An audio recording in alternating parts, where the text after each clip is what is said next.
Please help me, dear Father, to share your love and truth with others today, so they may believe and walk with you always.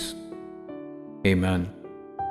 പ്രിയ പിതാവേ, മറ്റുള്ളവർ അങ്ങയിൽ വിശ്വസിക്കാനും എപ്പോഴും അങ്ങയോടൊപ്പം നടക്കാനും വേണ്ടി അങ്ങയുടെ സ്നേഹവും സത്യവും ഇന്ന് അവരുമായി പങ്കുവയ്ക്കാൻ എന്നെ സഹായിക്കണമേ.